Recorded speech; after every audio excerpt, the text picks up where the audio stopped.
Do you want to wake up feeling like you're stepping into who you're meant to be, into the best possible version of you? What if I told you that the key to your best life, health, and happiness are all around you? You just have to find what works for you.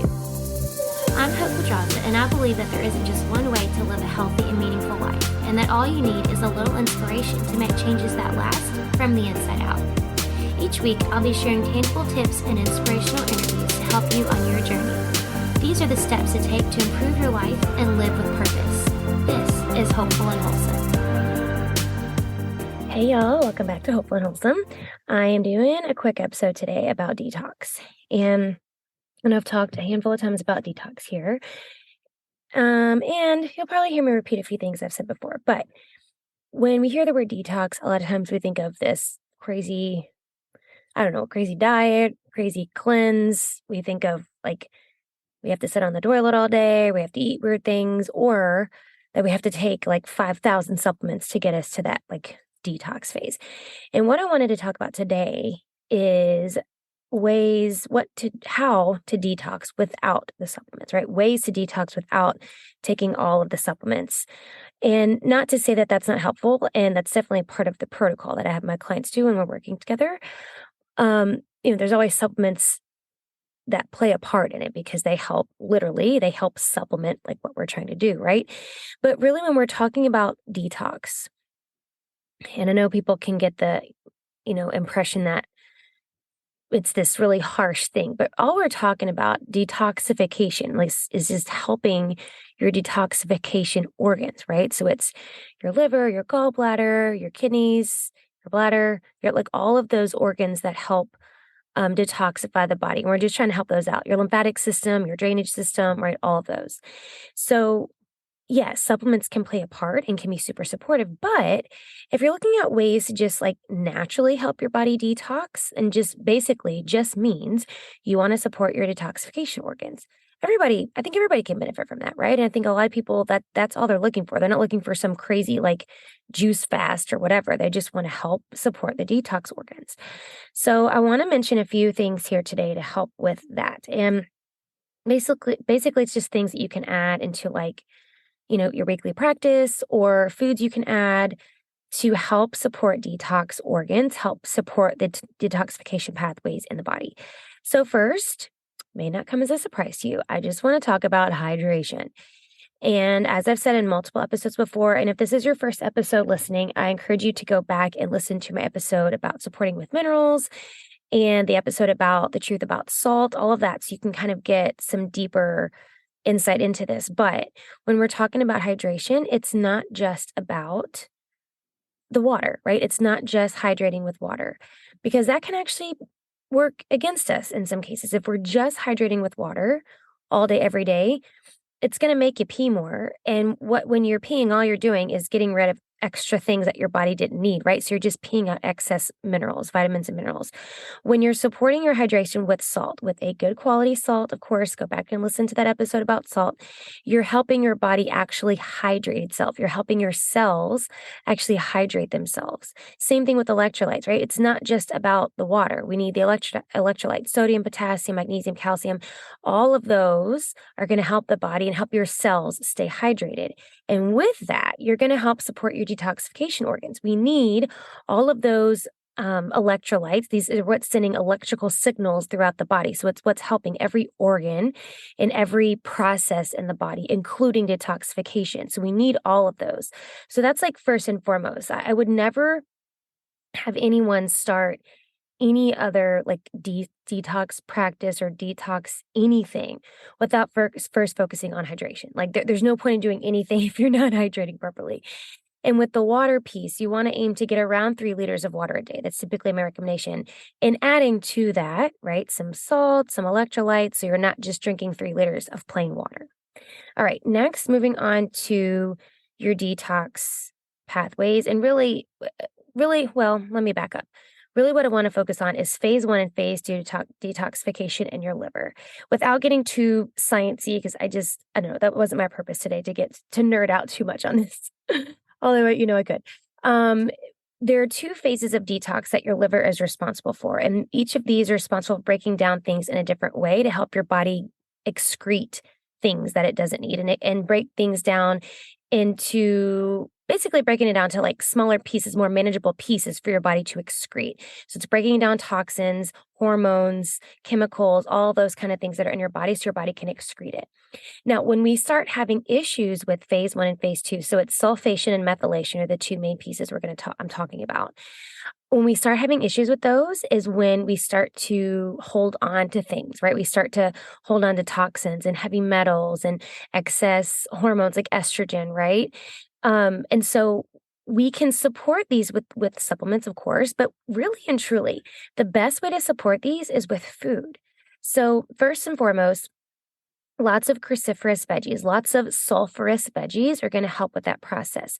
Now, if you're someone who has trouble kind of incorporating a lot of sulfurous veggies in the diet, especially if you're just starting out, and especially if you already have sulfation issues, like jumping straight into dumping a bunch of cruciferous veggies on you, like your body's going to have a hard time. So I find that Epsom salt, like an Epsom salt bath, is a good way to kind of ease into because it's magnesium sulfate, and it's a good way to kind of increase sulfation in somebody who maybe doesn't tolerate sulfurous foods just yet. So that could be kind of a good like gateway to ease into it. And I know that's technically a supplement. I mean, I not technically include that as a supplement, but it's an easy thing to do. And you can get Epsom salt super cheap. Like it's just literally just straight magnesium sulfate. So that could be a good way to kind of ease into adding more sulfurous things into your diet. All right. Okay. So other ways to help with sulfation and methylation. So I said cruciferous veggies. Avoiding plastics is going to be a good one. And I know this is kind of a weird thing to include, but avoiding plastic is just going to help with your overall toxic load, which is going to help with sulfation and methylation. Leafy greens, lots of leafy greens. Is the more bitter, the better, really. Bitter greens are a great way to help with liver detoxification, and it really is also a good way to help with like digestive enzymes and getting bile flow going and all of that. So it's lots of benefits for leafy greens and bitter greens. Foods with B vitamins can be another one. So things like nuts, seeds, legumes, whole grains, those can be really supportive for methylation. And hydration, of course. Caffeine and alcohol, you want to give that a rest to really help support the sulfation and methylation. And, we're talking detox. There's usually some things we kind of have to give up for a while. And the alcohol and the caffeine is a lot for your liver, well, and your adrenals, but a lot for your liver to have to sort through, and it's just extra stress. So when you're looking at really helping the body detox or supporting your detox pathways, you really want to hone in on that. Now, another thing you can do, super easy thing you can do, is getting out into the sun. Getting out into the sun stimulates production of cholesterol sulfate, and so it helps with that sulfation piece, just getting in the sun. Of course, we know there's so many other benefits of the sun, but when I say the sun, 15 minutes a day without sunscreen is all you need. It doesn't have to be like you're spending all day in the sun worried about getting, fried. So just a little bit of sun can also help with those liver detoxification pathways. Other foods you can add, let's see, there's onions, garlic. Well, actually, I should mention this too, because I know some people listening are like, what are cruciferous veggies? And I didn't even mention. So think broccoli, cauliflower, kale, cabbage, Brussels sprouts. I'm also adding onion and garlic and beetroot and carrots and celery, grapefruits, lemons. All of those are really good ways to help support phase one and phase two detox in the liver, and just help with overall detox processes. Now, the last thing I want to mention is about bile and enzyme stimulating foods, like stimulating bile flow and really honing in on like all those digestive juices. And I really hate saying that. I feel like it sounds disgusting, but it really is what you want to do is stimulate the digestive juices. So when we're looking at like natural ways to stimulate bile flow, going back to leafy greens are a great way to help stimulate bile flow. Other things you can add like artichokes, beetroot, dandelion root tea is a really great way. Dandelion root period, dandelion greens, those are bitter greens, a really great way. Dandelion root tea, lemons, celery juice is a really great way. A lot of great enzymes in celery juice. And then other foods that help stimulate pancreatic enzymes. Pancreatic enzymes are required to break down your food. It needs to break down the fat and the protein in your body. These are foods like pineapples, papayas, mangoes, bananas, avocados, And then fermented food as well, like sauerkraut, kefir, kimchi, miso, ginger is one I didn't mention ginger. All of those are really great at stimulating those pancreatic enzymes or the digestive juices, getting everything flowing. Drinking a glass of water with lemon when you first wake up. This is typically what I have my clients do when they first wake up. This helps stimulate bile flow and kind of gets things moving.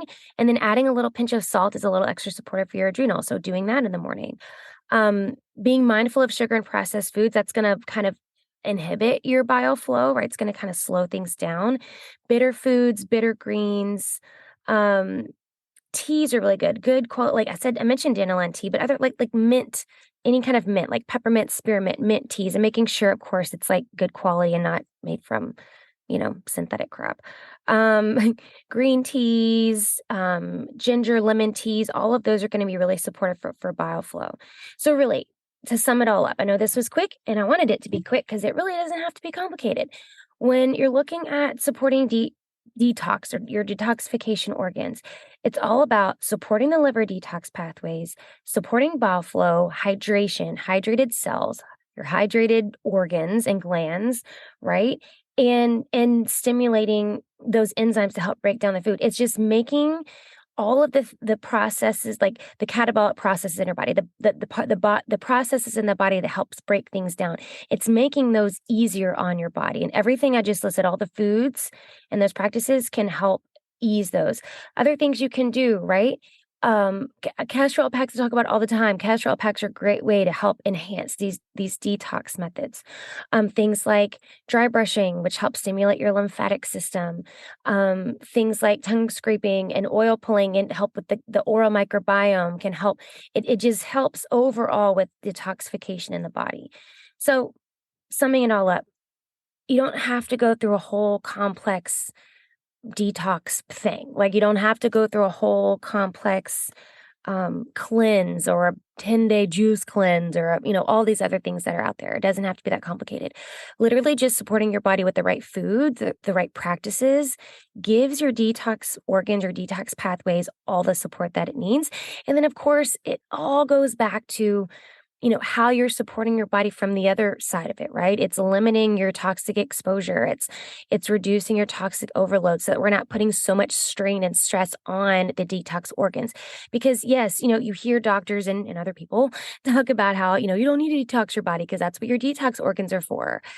But if that was true, we wouldn't have people that have issues with their liver and their kidneys and their gallbladder, like, right? It wouldn't happen. So the fact is that yes, that is their job, but sometimes they need help with the toxic overload and, the amount of toxins we're hit with every day. Just even when you're a clean, healthy person, right? We're still hit with toxins every day, environmental toxins, things just in the environment, right? So it's just doing your part to help limit the toxic load, limit that toxic exposure, and then supporting with these other things that I've mentioned here just to help your body naturally detoxify a little bit easier. Hopefully you learn a little bit of something here. You can take something with you and start implementing this, and I'll see you all next time. Thanks for listening to Hopeful and Wholesome, y'all. If you found value in this week's episode, please subscribe on iTunes or wherever you listen to your podcast and leave a review to let me know what you thought. I'd love to know what you find useful in these episodes so I can know how to provide the most value I can to my listeners. And if you have topics you'd like to know more about, I'd love to hear those as well. So shoot me a message on Instagram, Facebook, or LinkedIn. It's @TheHopePedraza, or you can visit my website, hopefulandwholesome.com. Thanks, y'all.